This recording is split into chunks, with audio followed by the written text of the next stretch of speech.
Hi, I wanted to start sharing some of the vinyl selections I have in my collection.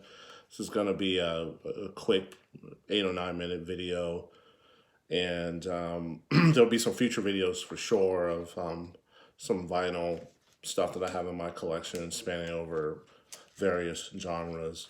But specifically, we're going to stick in the metal realm, and there'll be a few that I have here that I wanted to share.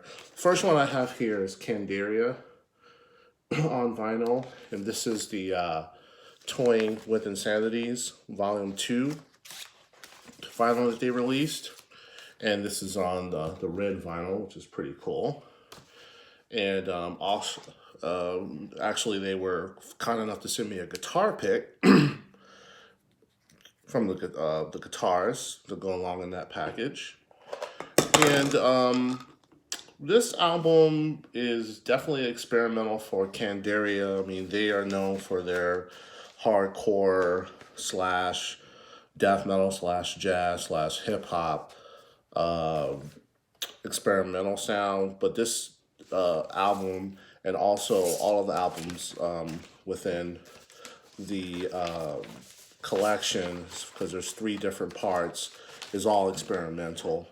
Definitely going down the realm of the album that I used to have, Ghost in the Canal. I had that on CD, but that was more of an ambient electronical experience. But this album, definitely in that realm, really, really good. Some great tracks on the album. Yeah, Paradigm Shift, the James Brown on side one, which is 10 minutes long. It's really, really good. Some really cool uh, remix producers on here from producer Dalek, and also Benjamin Wyman from Dillinger Escape Plan. I definitely recommend this and all of the albums in the series, Toying with Insanity Part 1, Part 2, and Part 3, Candaria. And if you're into hardcore or New York City hardcore, East Coast hardcore, definitely check out Candaria's work. All of their albums are really, really good. Next, I have Death Symbolic. This is an older album from Death, and this is on the white vinyl. And this is Chuck Schuldner's band, Death, Legendary Death. And I've had this album for a while. Has Gene Hoglan on drums from Dark Angel.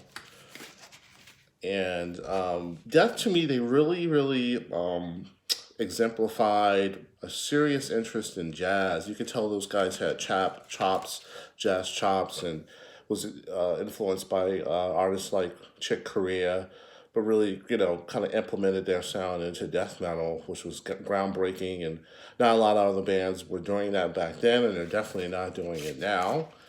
And with Death, it's definitely intricate riffs, progressive patterns, definitely kind of teetering on math rock.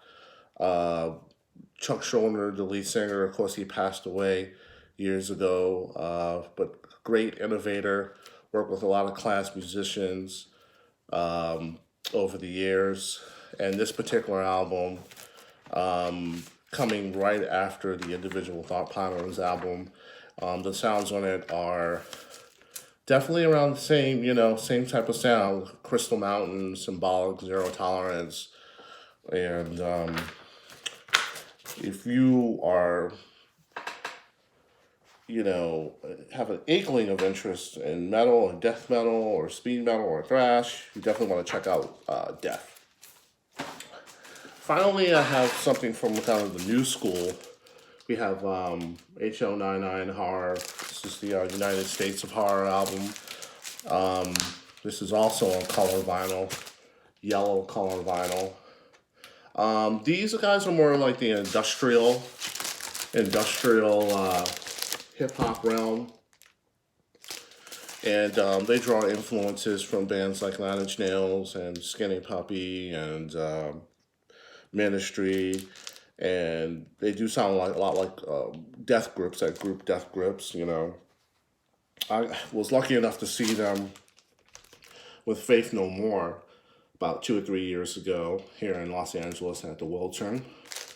Um, Initially, they strike me as like more of an art, metal industrial outfit with some interesting stage props and antics. But the vocalist, the drummer, and particularly very very good, very innovative, pushing a sound that is different for nowadays, and a lot of the elder statesmen in metal and industrial, they're recognizing that and taking this group on tour. 2 summers ago, they were supposed to tour with Nine Inch Nails and Ministry, which I thought was a great look for the band. And like I said, I saw them with Faith No More. I've seen them with interviews with Phil Anselmo, with other really notable people in the metal and thrash and punk rock scene. So if you haven't heard of these guys, you haven't listened to them yet, you might want to pick them up. If you're into the harder industrial stuff, Horror, United States of Horror, this is a really good album.